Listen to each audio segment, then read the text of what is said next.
Selamat pagi, kini saatnya saya Freddy Cahya mengantarkan sejumlah berita dari Makassar. Berikut 3 informasi utama di antaranya.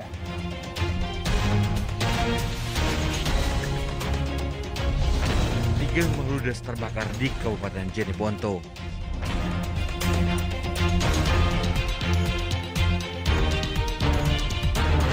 Seorang pria meninggal saat membuat KTP elektronik di kantor Dukcapil Kabupaten Bulukumba.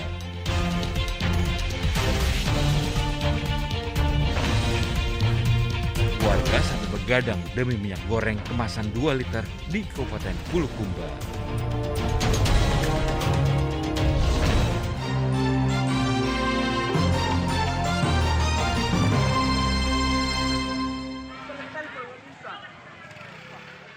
Tiga rumah panggung di daerah Pemanjenengan, Kecamatan Tamalarea, Kabupaten Jeneponto, ludes terbakar. Kebakaran yang terjadi pada Selasa sore menarik perhatian warga sekitar. Diperlukan waktu setengah jam untuk memadamkan api. Tidak ada korban jiwa dalam peristiwa ini, namun 3 keluarga kehilangan tempat tinggal mereka. Bahwa insiden ini terjadi pada pukul sekitar 15.00.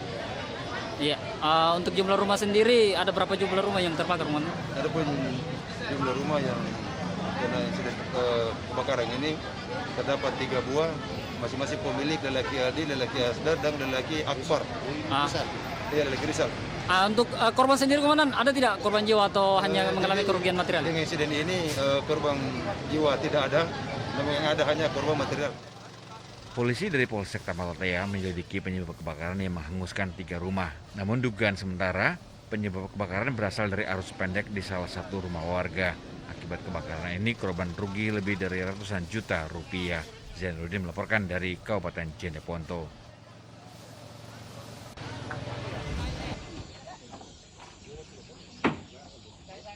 Warga membongkar rumah panggung yang berada di bantaran Sungai Tanru Tedong, Kecamatan Dua Pitu, Kabupaten Sidrap. Pembongkaran rumah panggung itu untuk dipindahkan ke lokasi lain setelah bantaran sungai mulai amblas. Bantaran sungai di Desa Kampale ini sudah amblas dalam 2 meter usai diguyur hujan deras sejak Senin sore. Sekretaris Desa Kampale mengatakan panjangnya bantaran sungai yang amblas mencapai 100 meter dan telah berdampak ke 3 rumah warga. Akhirnya warga beramai-ramai membongkar dan memindahkan rumah panggung mereka ke tempat yang lebih aman. Tindak lanjut daripada pemerintah desa hanya menerima laporan daripada masyarakat. Selanjutnya kami dari pihak desa membuat laporan untuk ditindaklanjuti nanti di tingkat kabupaten, BPMD kabupaten untuk ditindaklanjuti ke tingkat provinsi. Persoalannya sekarang yang ada di desa ini, masyarakat itu sangat menginginkan untuk ditindaklanjuti bagaimana bisa longsor ini bisa ditanggulangi secepatnya. Mana sekarang? Untuk sementara waktu ada kemarin laporannya itu 3 rumah itu 3 kakak itu sudah dipindahkan semua rumahnya, sudah dibongkar semua. Ada yang pindah ke dusun 1 kakak, kemudian yang 2 kakak ini masih menumpang di rumah di tanah keluarganya. Saat hujan deras, air sungai Tanru Tedong meluap hingga ke permukiman warga yang berada di bantaran sungai. Salah satu warga mengatakan tiang rumah panggungnya sampai patah karena bantaran sungai amblas. Ia pun membongkar rumah panggungnya agar tidak menimbulkan kerugian besar. Kalau perabotan masih sempat kita selamatkan begitu, sedikit demi sedikit. Kalau rumah banyak, misalnya tiangnya kan sudah patah. Itu kejadiannya jam berapa itu? Kalau kejadiannya ini, Yang terakhir ini, Bu? yang terakhir ini, kejadiannya malam, Pak. Iya, malam. Memang air meluap, banjir. Airnya belum naik, Pak, sementara hujan saja. Oh, jadi kena hujan ini ya? Iya, hujan. Tapi kalau banjir bagaimana nih kondisinya? Kalau banjir ini, bisa saja ini habis ini, Pak, kalau banjir. Iya, Airnya sampai rumah? iya sampai dasar ini jalan. Jalan di? Iya. Jadi tanahnya langsung tergerus turun Iya, gitu? langsung, Pak. Bantaran sungai Tanru Tedong selalu menjadi langganan banjir saat hujan deras. Sungai dinilai sudah tidak mampu menampung debit air yang bertambah akibat hujan. Warga berharap bantuan dari pemerintah daerah berupa pemasangan tanggul yang bisa dilakukan agar rumah mereka selamat dari amblasnya tanah. Suardi Katang melaporkan dari Kabupaten Sidrap.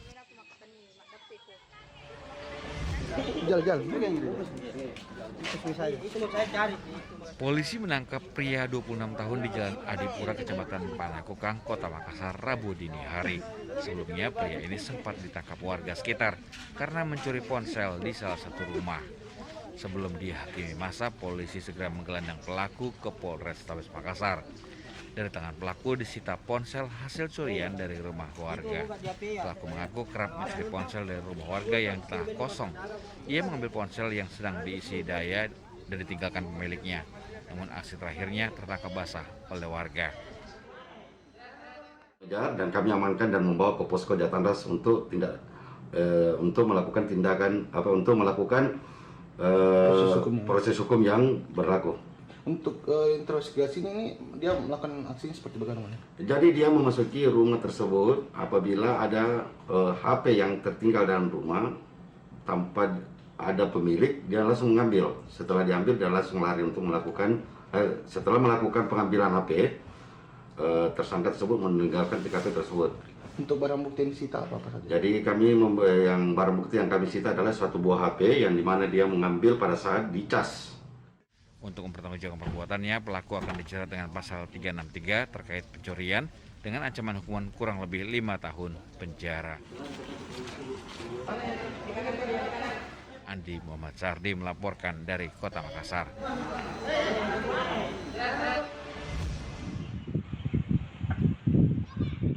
Kasus pencabulan menimpa balita perempuan 18 bulan di Kabupaten Jeneponto terus diusut. Polres Jeneponto telah menerima laporan dari pihak keluarga korban dan memeriksa sejumlah saksi. Pihaknya belum menetapkan pelaku pencabulan yang dialami bocah malang itu. Ini ada kekerasan di alat kelaminnya si korban, makanya membawa pelaporan ke Polres Jeneponto. Untuk saat ini pihak kepolisian dan hasil penyelidikannya gimana, Bang?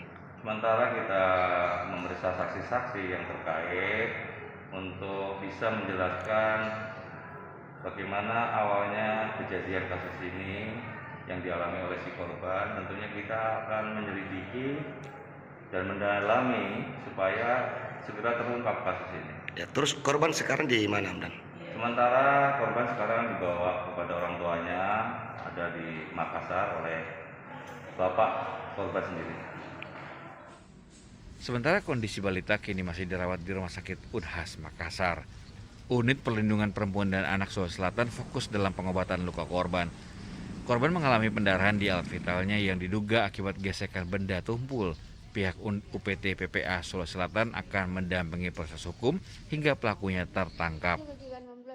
Kami mengawal kasus ini untuk proses utamanya proses pemulihan anak, kemudian pemenuhan hak anak, kebutuhan korban, dan tentu saja berkoordinasi dengan pihak penegakan hukum untuk proses hukumnya. Ya, kami tetap juga berkoordinasi dengan teman-teman di Dinas Pemberdayaan Perempuan Perlindungan Anak Kabupaten Jeneponto, karena lokusnya di Jeneponto, sehingga memang Pemprov terus berkoordinasi dengan pemerintah daerah Kabupaten Jeneponto. Peristiwa bermula dari kecurigaan keluarga melihat balita 1,5 tahun menangis pada 13 Maret yang lalu. Saat dibawa ke rumah sakit, ditemukan pendarahan di bagian alat vitalnya. Pihak keluarga pun melaporkan adanya dugaan pelecehan yang dialami balita ini. Dugaan sementara pelaku masih dari kalangan keluarga korban. Zainuddin melaporkan dari Jeneponto dan Kota Makassar.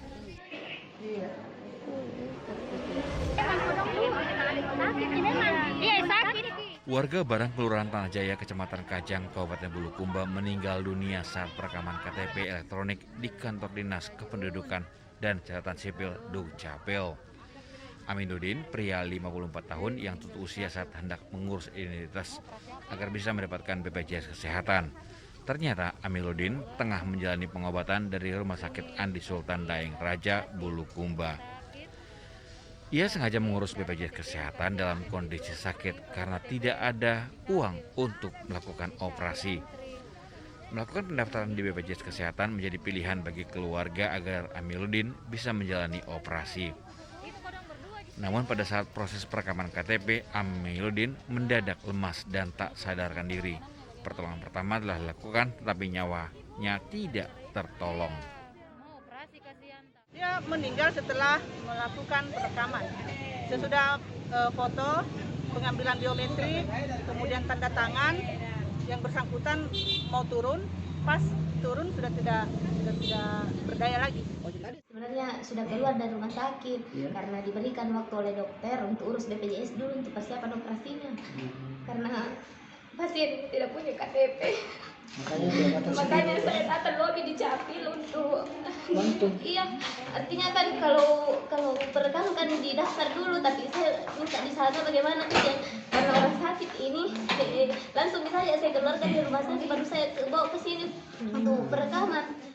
Sebelumnya Alimuddin bekerja di Malaysia sehingga tidak pernah mengurus KTP dan BPJS Kesehatan. Ia dipulangkan karena kondisi kesehatannya menurun. Jenazah Amiruddin telah dibawa keluarganya di kediaman di Tanah Jaya, Kajang. Andi Muhammad Sardi melaporkan dari Kabupaten Bulukumba.